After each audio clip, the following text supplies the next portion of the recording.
제가 오늘 전해드릴 하나님의 말씀 제목은 내가 장차당할 그 일들 중 어떤 것도 두려워하지 말라라는 이런 제목을 가지고 하나님의 말씀을 나누도록 하겠습니다. 우리 제목만 함께 읽어보도록 하겠습니다.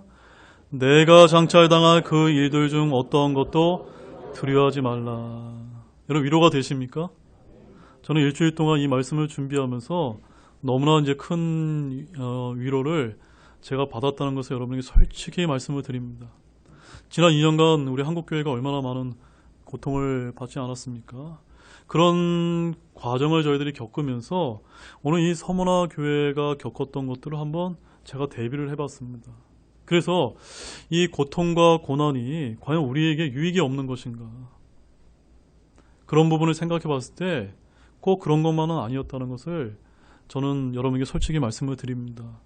이런 고난과 역경을 통해서 우리가 더욱더 주님을 바라볼 수 있게 되는 것이고 또 주님께 회개하게 되는 것이고 우리 자신을 정말 다시 한번 돌이켜 볼 수 있는 그런 귀한 계기로 삼게 됐을 때 우리가 정말 하나님으로부터 귀한 영적인 부여함을 느낄 수 있는 것이 아니었는가 라고 저는 이제 그렇게 여러분에게 말씀을 솔직하게 드립니다. 우리가 지난 시간에 어떤 교회에 대해서 살펴보았습니까? 우리가 이제 첫사랑을 잃은 에베소 교회에 대해서 살펴보지 않았습니까? 그 에베소 교회는 처음부터 중요한 주의 사역자들이 많은 말씀에 사역을 해서 큰 열매가 있는 아주 훌륭한 교회였다는 것을 우리가 지난주에 이제 살펴본 바가 있습니다. 그러나 주님은 이 교회에 대해서 다른 것은 다 좋은데 무엇이 이제 빠졌다고 말씀하셨습니까? 처음 사랑을 잃어버린 교회였다라고 책망하셨다는 점입니다. 지난 일주일간 여러분 한번 이렇게 묵상해 보셨습니까? 과연 우리 교회가 내가 하나님의 보시기에 처음 사랑을 혹시 잃어버린 것은 없지 않았는가? 그런 귀한 일주일간의 그런 시간이 되었으리라고 믿고 오늘은 참으로 이 핍박받는 이는 서문화 교회를 통해서 과연 우리가 무엇을 한번 고민해 봐야 되는지 귀한 시간이 되기를 원합니다. 한마디로 처음 사랑을 잃어버린 교회라는 것은 다른 말이 아니라 복음의 능력이 없는 교회를 이제 가리키는 겁니다. 무엇이 없다고요? 복음의 능력이 없다는 겁니다. 저는 지금 한국 교회의 문제가 바로 거기에 있다고 봅니다. 교회도 외형적으로 많이 커졌습니다. 그러나 복음의 능력을 잃어버린 이런 것이 지금 작금의 현실이 아닌가 이렇게 생각이 되어집니다.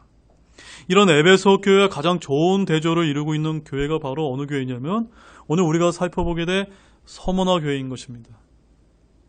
아마 에베소 교회 신자들의 관점에서 볼 때 가장 불쌍한 교회가 이 서문화 교회였을 것입니다. 왜냐하면 이 교회는 늘 환난과 핍박 중에 있었기 때문입니다. 흥미로운 점은 사도행전을 여러분이 찾아보시게 되면 이 서문화라고 하는 지명은 등장하지 않다는 점입니다. 그것은 이것이 복음을 전하는 선교적인 관점에서는 별로 중요하지 않은 그런 지역이 아니었는가라고 이렇게 이제 생각이 되어집니다. 그러나 서문화 교회가 겪었던 어려움은 교회를 반대하는 유대인들의 핍박이 아주 심했다는 사실입니다. 그래서 서문화 교회의 모습이라고 하는 것이 정말 말로 표현할 수 없을 정도로 초라하고 부끄러울 정도로 주님께서 뭐라고 평가하셨습니까? 핍박받는 교회였다라고 이렇게 이제 평가하셨던 것입니다. 자, 이런 핍박받는 서문화 교회를 통해서 주님이 뭐라고 위로하시고 격려하시는지 우리 한번 이 시간을 통해서 자세하게 이제 한번 살펴보는 시간을 갖도록 하겠습니다. 자, 첫 번째, 핍박받는 서문화 교회에 나타나신 주님의 모습에 대해서 한번 보도록 하겠습니다. 지금 서문화 교회가 어떤 교회라고요? 핍박받는 교회인데 이 핍박받는 교회를 위로하시기 위해서 어떤 모습으로 주님이 나타나셨는지를 여러분이 초점을 맞춰서 그 말씀을 들어보시기 바랍니다. 자, 8절 말씀 같이 한번 보도록 하겠습니다. 서문화에 있는 교회 천사에게 쓰라. 처음이요 마지막이며 전에 죽었다가 지금 살아있는 자가 이것들을 말하노라. 이 핍박받는 서문화 교회에 주님이 어떤 모습으로 나타나셨습니까? 처음이요 마지막이며 전에 죽었다가 지금 살아있는 그런 모습으로 나타나셨다는 점입니다. 주님은 요한에게 서문화에 있는 교회의 천사에게 쓰라고 이제 말씀을 하셨습니다. 교회의 천사에게 쓰는 두 번째 편지인데 에베소 교회 천사에게 이미 썼고 이제 서머나에 있는 교회 천사에게 요한은 자신이 하늘에서 보고 들은 것, 주님이 쓰라고 불러주신 것을 낱낱이 기록을 하고 있는 것입니다. 자, 그러면 여기서 서머나 교회의 천사는 누구입니까? 지난주 말씀이 여러분 다 기억이 나십니까? 이미 살펴본 대로 서머나 교회의 천사는 하늘의 하나님의 면전에 나타나 보이는 서머나 교회의 현현이라고 제가 여러분에게 설명을 드렸습니다.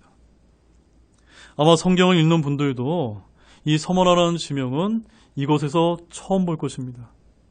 사도행전이나 바울 서신서 어디에도 이 지명이 나오지 않기 때문입니다. 자, 이 서머나는 이름은 어디서 이제 유래를 하냐면 아까 제가 이제 사진에서 보였던 것처럼 어디에서 유래를 할까요? 모략이라고 하는 향료에서 유래를 하기 때문에 제가 아까 그 사진을 보여드린 겁니다. 사실 모략은 우리 주님께서 이 땅에서 처음 받으신 선물이고 또한 이 땅에서 마지막으로 받은 선물이 바로 모략이라는 사실을 기억하시기 바랍니다. 모략은 약 2.5m에서 3m의 높이로 자라는 가시돋친 나무로 매우 쓴맛을 지니고 있지만 그 향기는 대단해서 특산물로 아주 귀했다고 합니다. 특징은 잘 기억하시기 바랍니다.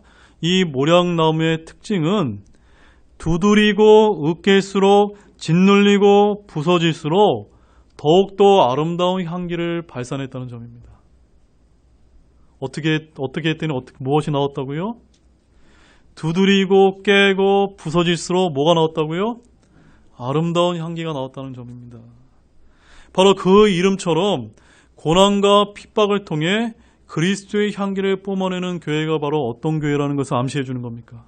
서머나 교회였다는 것입니다.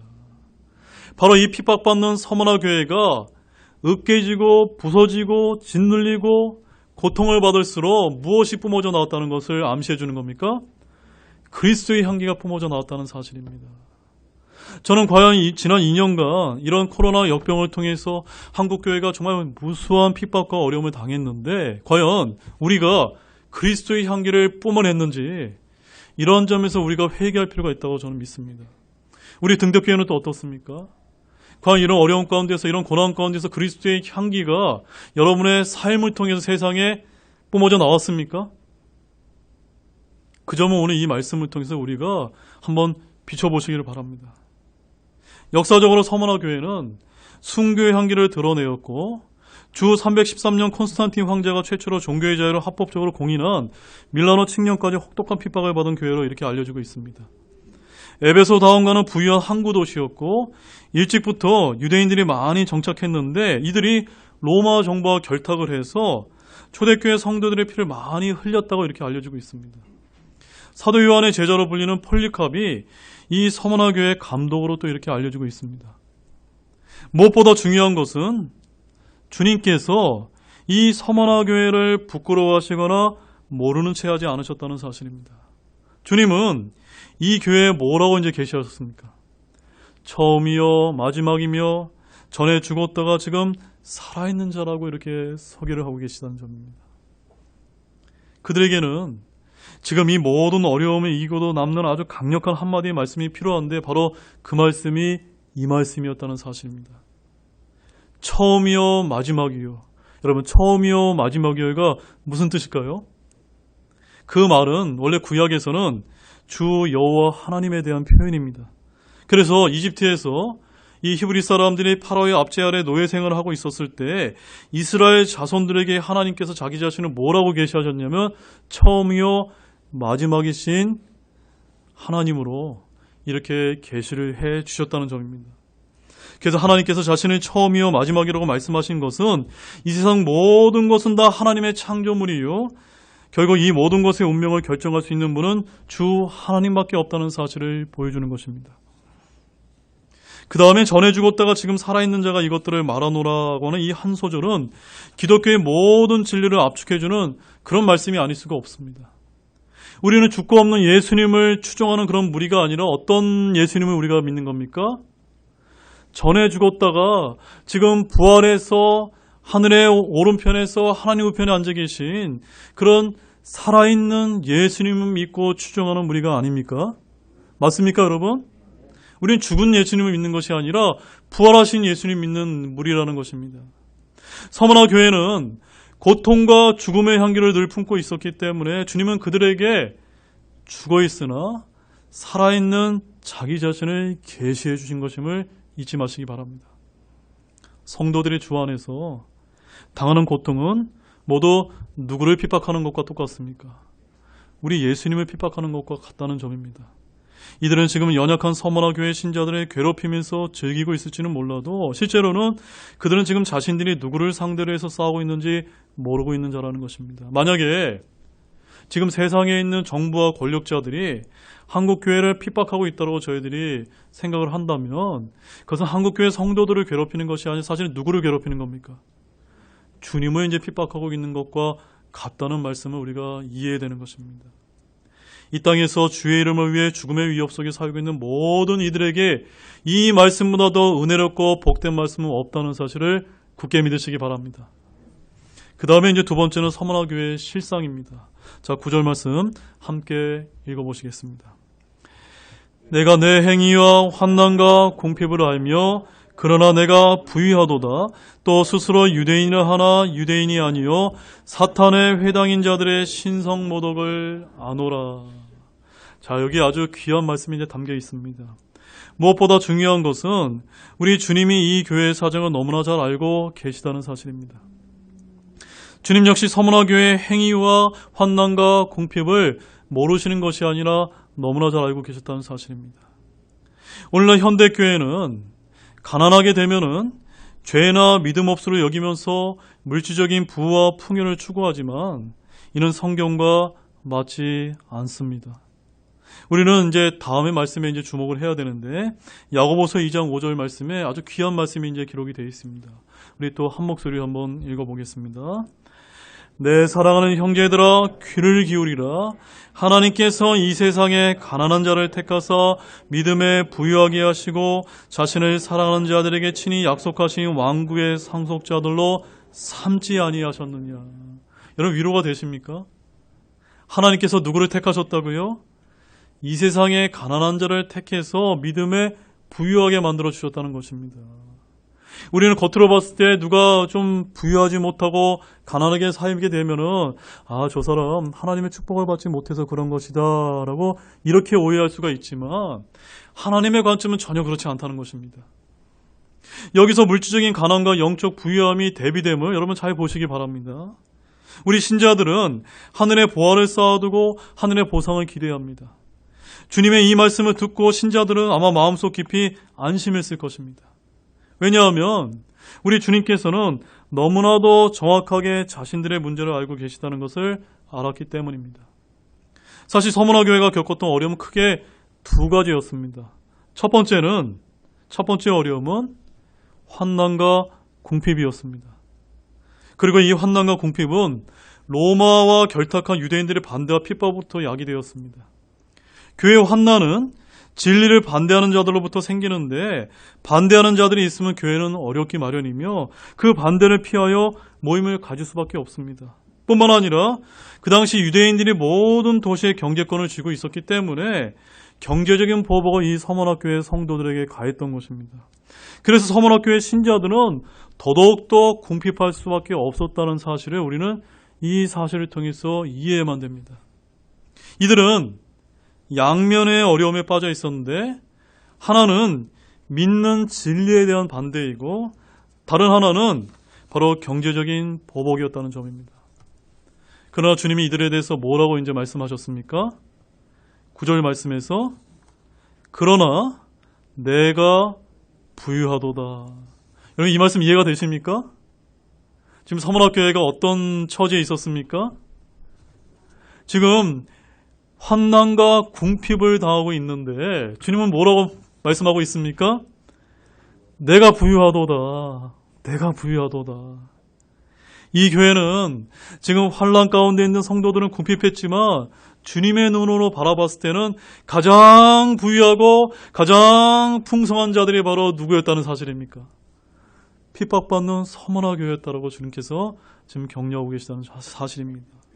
자, 이것은 뭘 뜻하냐면 이것은 믿음의 부유함, 영적인 부유함, 은혜의 부유함, 열매의 풍성함을 뜻하는 것입니다. 자, 고린도후서 6장 10절 말씀을 찾아보시게 되면 거기에 또 이런 귀한 말씀이 이제 기록이 되어 있는데, 고린도후서 6장 10절 말씀 우리 또한 다 함께 보시겠습니다. 근심하는 자 같으나 항상 기뻐하고 가난한 자 같으나 많은 사람을 부유하게 함, 아무것도 없는 자 같으나 모든 것을 소유한 자니라. 이 말씀 누구의 말씀이십니까? 하나님의 말씀입니다. 하나님께서 뭐라고 말씀하십니까? 우리가 근심하는 자 같으나 사실은 기뻐해야 되는 것이고, 가난한 자 같으나 사실은 많은 것을 소유하고 있는 것이고, 아무것도 없는 자 같으나 또한 모든 것을 소유한 자라고 보시는 것이 주님의 관점이라는 것입니다. 굉장히 역설적인 진리입니다. 서문화 교회는 가난한 자 같았으나 많은 사람을 부유하게 했고, 아무것도 없는 자 같으나 모든 것을 소유한 교회였다라고 주님께서는 칭찬하신 것입니다. 내가 부유하도다라는 이 말씀은 은혜와 믿음과 성령에서 그러하다는 것입니다. 주님이 이렇게 말씀하시는 이유가 무엇입니까? 그 이유가 무엇일까요? 그것은 우리 그리스도인의 풍성함은 내가 지금 현재 얼마나 많은 것을 손에 쥐고 있느냐는 것에 따라 달려있기 때문입니까? 아닙니까? 아니기 때문인 것입니다. 오직 그리스도인의 풍요함과 부유함은 내가 하나님과 나와의 관계가 얼마나 잘 연결이 되어 있어 하나님으로부터 오는 통로에 막힌 것이 있느냐 없느냐는 것이 우리의 영적인 부유를 결정하는 중요한 기준이라는 사실을 여러분 아시기 바랍니다. 이 교회는, 이 서문화 교회는 가장 어려웠지만 성도들의 사이의 사랑은 오히려 가장 풍성했으며 또한 주님이 주시는 은혜의 체험도 가장 많았던 교회라고 우리가 이 주님의 말씀을 통해서 그렇게 이제 이해할 수가 있습니다. 그들은 지금 분명히 어려운 가운데 있었습니다. 그러나 매 순간 주님은 그들을 지켜주시며 피할 길을 주셨던 것입니다. 분명히 편한 신앙생활은 아닌데 하지 못할 것도 없었습니다. 자, 그런데 이 교회가 겪었던 두 번째 어려움은 무엇이었을까요? 그것은 자칭 유대인이라는 자들의 모임 때문이었습니다. 그들은 자기들을 유대인이라고 부르면서 교회를 공격하고 많은 신자들을 공경에 빠뜨렸습니다. 아직 이때까지 유대인들이라고 하면 그래도 하나님을 잘 믿는 사람들로 통했습니다. 하나님을 잘 믿는다고 하는 자들이 진짜 주님의 교회를 공격하고 핍박할 때 교회는 정말 잘못 믿는 자들의 모임이 되고 마는 것입니다. 자, 그것에 대해서 주님이 뭐라고 말씀하십니까? 9절 말씀을 다시 한번 보시게 되면 하반절에 이렇게 말씀하십니다. 또 스스로 유대인이라 하나 유대인이 아니요 사탄의 회당인 자들의 신성 모독을 아노라. 이들은 스스로 유대인이라 하였지만 사실 하나님의 택하심을 받은 자들이 아니라는 점입니다. 그러면 이들은 뭐하는 사람들입니까? 뭐하는 사람입니까? 사탄의 무리였다는 사실입니다. 지금 말로 얘기하면 사탄의 중앙본부였던 것입니다. 사랑하는 여러분, 우리 사람들은 연약하기 때문에 죄악된 본성을 갖고 있기 때문에 겉모양만 보고 진리와 비진리를 많이 혼동합니다. 무엇인가 교회 간판을 걸고 많이 모이기만 하고 건물이 크면 진리인 것으로 착각합니다. 그러나 그 중에 사탄의 모임이 있다는 것을 우리는 반드시 기억해야만 됩니다. 사탄의 회당이라는 것이 무엇입니까? 그것은 다른 것이 아니라 그 곳에서 온갖 더러움과 음모와 악한 것들이 다 나온다는 뜻입니다.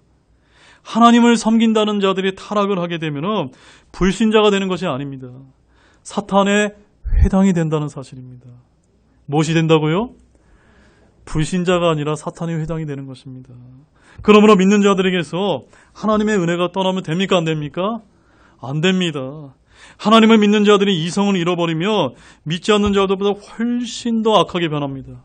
그래서 지금도 우리 대한민국과 과거의 역사를 보게 되면은 하나님을 믿는 자들이 이런 잘못된 이념과 이런 것들 가치관을 추구하면서 뭐 성경에서 동성애가 정신병이라고 이야기하고 예수님을 사회주의자다라고 이야기하는 이런 이상한 이야기를 하는 것이 다른 사람들이 아니라 기독교인이었다는 사실을 우리가 기억해야 되는 것입니다. 그 이유가 무엇입니까? 교회는 하나님께서 그들에게서 건전한 상식까지 함께 거두어 가시기 때문인 것입니다. 따라서 서문화 교회에 필요한 것이 무엇이었습니까? 그것은 자신들의 모습을 바라보는 것이었습니다. 그들이 고통을 주님이 알고 계시며 특히 주님은 그들의 신앙이 옳고 바르며 그들을 박해하는 자들이 사탄에 부활하는 점을 분명히 알려주셨던 것입니다. 여러분, 어려움 자체보다 우리를 더 힘들게 만드는 그것이 바로 혼동입니다. 무엇이 옳고 무엇이 그런 것인지 분별이 되지 않는 것입니다. 그래서 고난이 왔지만 말씀을 멀리하는 자는 자신의 믿음을 부인하는 것과 같다는 사실을 아시기 바랍니다. 우리가 무엇으로 고난을 이길 수 있을까요? 다른 것이 아닙니다. 주의 말씀이 주는 분별력으로 이 세상을 이기시기 바랍니다. 지금 내가 가는 길이 옳으며 주님이 반드시 나와 함께 하신다는 약속 하나만 있으면 이 서머나 교회처럼 어떤 환난과 공핍도 다 이겨낼 수 있을 줄로 다 함께 믿는 우리 등대교회 모든 분들이 되시기를 바랍니다. 자, 이제 세 번째는 핍박받는 서머나 교회에 주시는 주님의 위로를 한번 보겠습니다. 자, 10절 말씀 읽어보겠습니다. 내가 장차당한 그 일들 중 어떠한 것도 두려워하지 말라. 보라, 마귀가 너희 중 몇 사람을 감옥에 던져넣어 너희를 시험하리니 너희가 열흘 동안 환난을 당하리라. 너는 죽기까지 신실하라. 그러면 내가 생명의 왕관을 내게 주리라. 여기서 주님께서 서머나 교회에 알려주신 소식이 무엇입니까? 그것은 너희들이 당하는 환난과 고난이 그치는 것이 아니라 당분간 계속될 것이라는 사실입니다. 주님이 서머나 교회에 알려주신 소식은 그들에게는 너무나도 두려운 소식이 아닐 수가 없었습니다. 결코 반가운 소식이 아니었습니다. 그럼에도 불구하고 주님은 그들에게 뭐라고 이제 말씀하셨습니까? 그 일들 중 어떠한 것도 어떻게 하라고요? 두려워하지 말라. 두려워하지 말라. 사랑하는 여러분, 앞으로 전쟁의 위협, 역병의 위협, 기근과 지진이 온다 하더라도 우리는 어떠하면 안 됩니까? 두려워해서는 안 된다는 것입니다. 왜 그렇습니까? 하나님께서 우리를 구원해 주시지 않으셨습니까? 구원해 주셨기 때문에 우리는 이미 구원받아서 하늘나라의 백성이 됐기 때문에 결코 우리는 두려워할 이유가 없는 것입니다. 주님은 서머나 교회가 장차당할 환난을 너무나 잘 아십니다.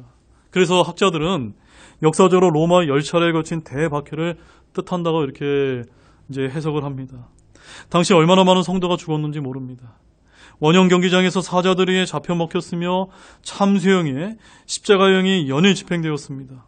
이런 초대교회의 핍박을 생각을 하게 되면 오늘날 성령의 은사와 물질적인 복과 평안만을 구하는 현대의 기독교와 성경적인 기독교가 너무나 거리가 멀다는 것을 우리가 쉽게 알 수가 있습니다.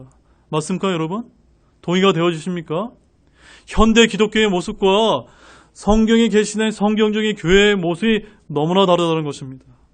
오히려 성도들의 고난과 박해와 피가 뿌려질수록 복음은 더 멀리 퍼져졌고 확산되었고 말씀은 증대되었다는 사실입니다. 다시 이제 10절 말씀을 보시게 되면 거기에 이제 주님께서 열흘 동안이라고 말씀하신 것을 주목하시기 바랍니다. 이 열흘 동안이라는 것은 뭘 뜻하냐면 당시 중동 사람들에게는 한 열흘 정도라고 하는 일상으로서 한 달에 약 3분의 1에 해당되는 그런 기간을 뜻하는 말씀입니다. 그리 길지 않는 시간과 시각을 뜻하는 말씀입니다. 한마디로 주님께서 너희가 열흘 동안 환난을 당하리라는 말씀은 환난과 고난이 계속될 것이지만 그 기간이 길다 짧다? 그리 길지 않다는 것을 알려주는 말씀인 것입니다. 사랑하는 여러분, 우리 주님께서는 거짓말하시는 분이 아니라 정직하신 분이라는 사실을 믿으시기 바랍니다. 우리 기독교인의 가장 큰 덕목은 정직이라는 사실을 믿으시기 바랍니다. 우리 하나님께서는 이 땅에서 성도들에게 평안한 삶을 약속하거나 보장해 주지 않으셨습니다.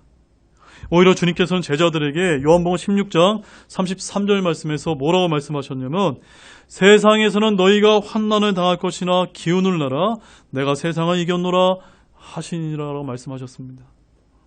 또한 디모데후서 3장 12절 말씀에서는 이렇게 약속하셨는데 함께 한번 읽어보겠습니다. 참으로 그리스도 예수님 안에서 하나님의 뜻대로 살려고 하는 모든 자는 핍박을 받을 것이냐. 여러분 핍박을 받고 계십니까? 만약에 여러분들이 내가 예수님의 이름으로 인해서 핍박을 받고 있지 않다라고 여러분이 느껴지신다면 그것은 올바른 일이 아니라 뭔가 잘못된 것이다라는 사실을 깨닫기 바랍니다.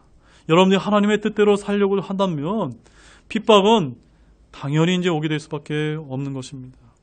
여러분에게 이런저런 고통이 있고 환난이 있고 어려움이 있다면 그것은 전혀 이상한 일이야 지극히 정상이라고 주님은 우리에게 말씀해 주심을 믿으시기 바랍니다.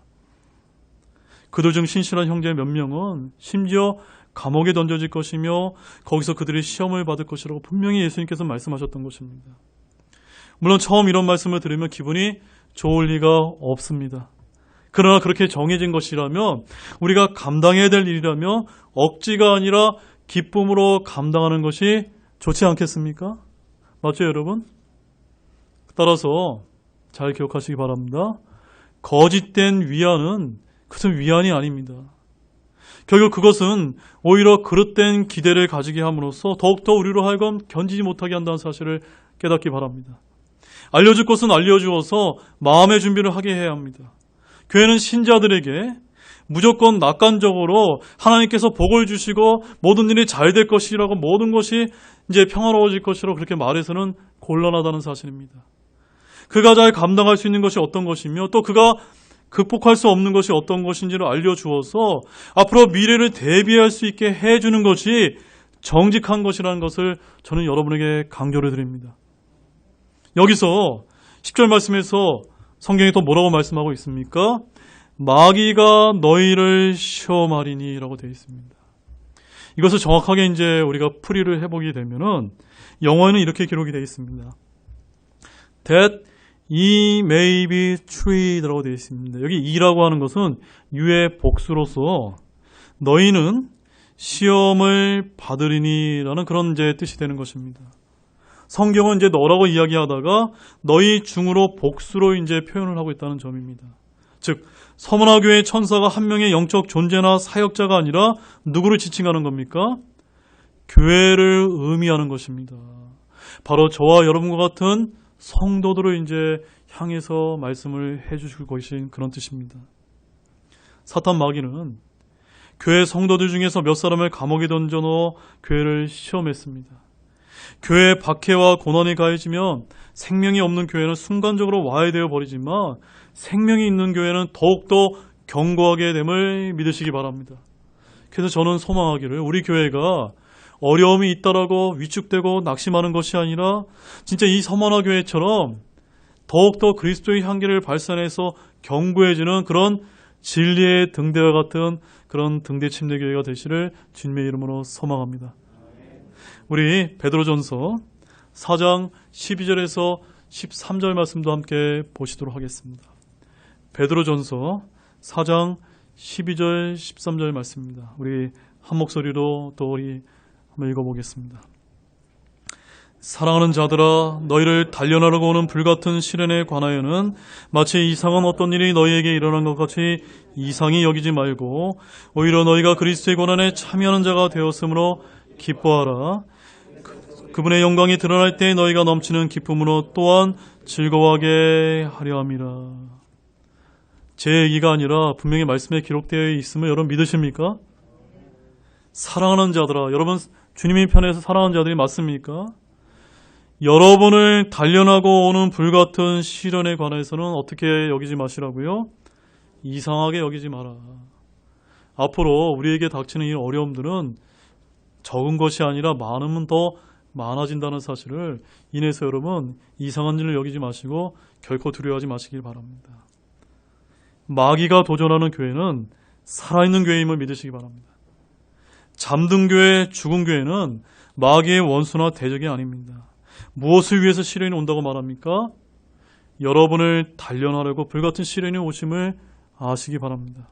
시험이 오는 목적은 괴롭히기 위한 것이 아니라 저와 여러분을 단련하기 위해서입니다. 시험으로 단련된 믿음은 정금 같은 순수한 믿음이 됩니다.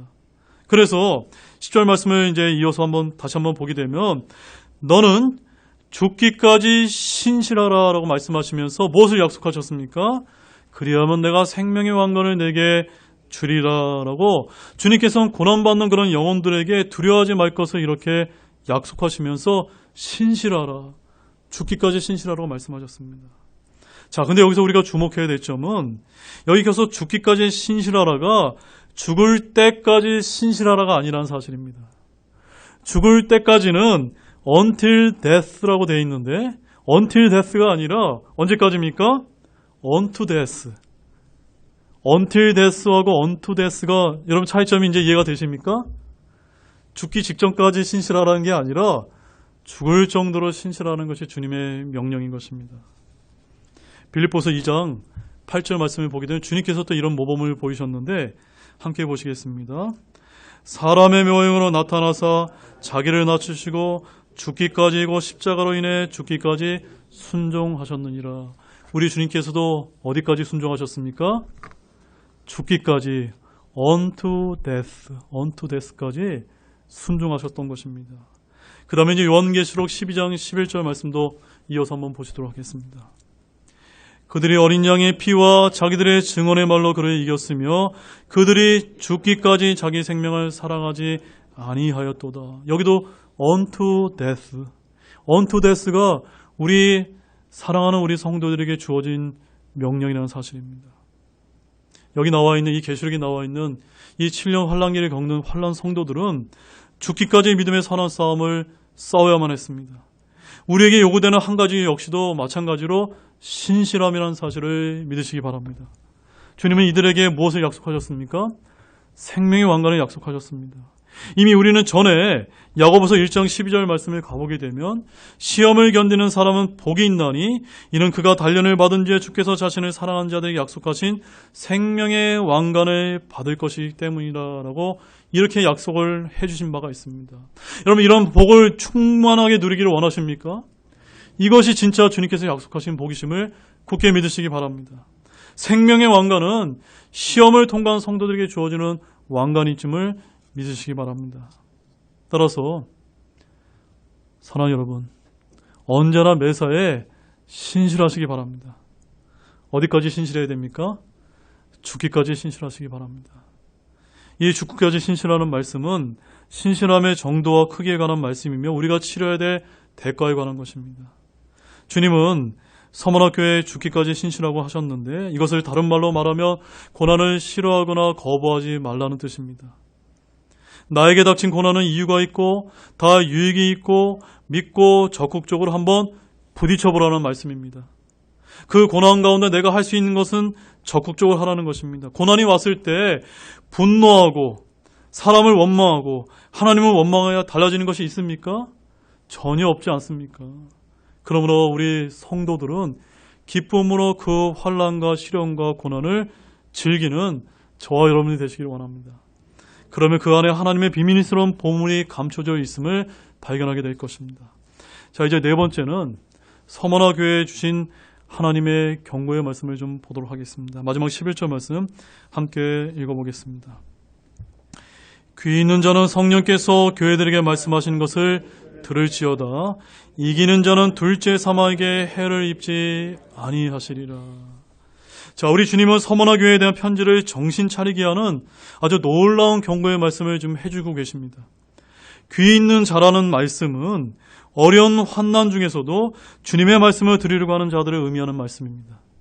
다른 것은 몰라도 주님의 말씀을 들을 수 있는 귀가 있어야 하는 것입니다. 특히 어려움과 고난에 있을 때일수록 우리의 영의 귀가 예민하게 열려 있어야 된다는 것을 뜻하는 말씀입니다. 바로 주님이 어떤 사인을 보내주시는지 우리가 다 들을 수 있는 그 귀가 열려 있어야 함을 말하는 것입니다. 그러므로 사실상 환난과 핍박이 우리에게 닥쳐왔다면 그것은 우리가 뭐 할 때라는 것입니까? 주님의 말씀을 들을 때라는 사실을 아시기 바랍니다. 그래서 주님은 이기는 자가 둘째 사망에게 해를 입지 아니라고 약속하셨습니까? 안 하셨습니까? 약속하셨습니다. 그런데 이기는 자가 누굴까요? 이 교회 시대, 신약 시대에 예수님을 믿고 은혜로 구원받은 자가 어떤 자입니까? 이기는 자라는 사실을 아시기 바랍니다. 이 말씀은 요한일서 5장 4절과 5절 말씀에 기록이 되어 있습니다. 그러나 7년 환란기 때 이기는 자는 환란 성도로서 계시록 15장 2절 말씀에 뭐라고 기록되어 있습니까? 짐승과 그의 형상과 그의 표와 그의 이름의 수를 이기고 승리한 자들을 가리키는 말씀이라는 사실입니다. 여러분들이 지금 이 시대의 구원을 받아야지 이 시대에 구원받지 못해도 남겨져 있어서 7년 환란기에 들어가게 되면은 짐승의 표를 거부해야만 여러분들이 이기는 자가 될 수 있는 것입니다.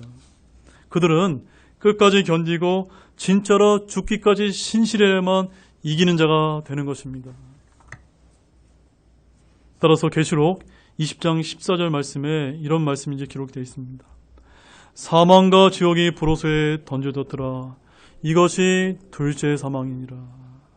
성경에 따르면 뭔가 불 속에 던져지는 것이 둘째 사망인데, 사망이든 지옥이든 마귀든 사람이든 뭔가가 불호소에 던져지는 것이 뭐라고 기록이 되어 있습니까? 둘째 사망입니다. 둘째 사망. 이 둘째 사망에 그 어느 누구도 떨어지지 않는 저와 여러분 모두가 되시기를 원합니다. 자, 계시록 21장 8절에 이런 말씀이 또 기록되어 있습니다. 우리 한 목소리로 한번 읽어보겠습니다. 그러나 두려워하는 자들과 믿지 않는 자들과 가증한 자들과 살인자들과 음행을 쌓는 자들과 마법사들과 우상 숭배자들과 모든 거짓말쟁이들은 불과 유황으로 타는 호수에서 자기 몫을 받으리니 이것이 둘째 사망이니라 하시니라. 오늘 말씀 제목에 하나님께서 뭐라고 우리에게 명령하셨습니까? 그 어떠한 일이 있다 하더라도 뭐하라고 하셨습니까? 두려워하지 말라고 말씀하시지 않았습니까? 두려워하는 것은 우리 그리스도인이 가져야 될 건전한 영이 아닌 것입니다. 불과 유황으로 타는 호수에 던져진 자들은 거기서 다 자기 몫을 받는다고 기록이 되어 있습니다. 사람은 저 하늘에서 자기 몫을 받느냐 아니면 불호수에서 자기 몫을 받느냐, 그 둘 중에 하나를 반드시 선택을 해야만 됩니다. 이기는 자는 둘째 사망에게 해를 입지 않음을 굳게 믿으시기 바랍니다. 이 시대의 신약 성도들은 그 누구도 둘째 사망과 아무런 관련이 없기 때문입니다. 그 이유는 다른 이유가 아니라 우리가 바로 첫째 부활에 속하는 자이기 때문입니다. 자, 마지막 말씀으로 요한계시록 20장 6절 말씀을 읽겠습니다. 요한계시록 20장 6절 말씀입니다. 첫째 부활에 참여할 몫을 가진 자는 복이 있고 거룩하도다. 둘째 사망이 그런 자들을 다스릴 권능을 갖지 못하고 도리어 그들이 하나님과 그리스도의 제사장이 되어 1000년 동안 그분과 함께 통치하리라. 제가 여러분에게 이제 마지막 질문을 드리겠습니다. 여러분은 다 첫째 부활에 참여하게 된 구원받은 신약 성도가 맞습니까? 그것을 확신하십니까? 그러면 여러분은 무엇이 임하지 못합니까? 둘째 사망이 여러분을 다스릴 권능이 임하지 않는다는 것을 확신하시기 바랍니다. 기쁘지 않습니까? 이것을 우리가 믿는다면 그 어떤 고난과 어려움이 있다 하더라도 우리가 그것을 넉넉히 극복하고 이길 줄로 믿으시기 바랍니다. 이제 결론을 맺겠습니다. 사랑하는 우리 형제자매 여러분, 오늘 서머나 교회에게 주신 주님의 명령은 내가 장차당한 그 일들 중 어떤 것도 두려워하지 말라고 이제 말씀을 하셨다는 점입니다. 이 명령은 오늘날 우리도 귀담아야 될 아주 귀중한 명령이 아닐 수가 없습니다. 이 시대에 구원받은 신약 성도들은 첫째 부활에 참여한 자들이기 때문에 복이 있는 자들이며 둘째 사망의 해를 입지 않는 이기는 자들이 되었기 때문에 저와 여러분이 주님께 영광과 감사와 찬양을 올리기를 바랍니다.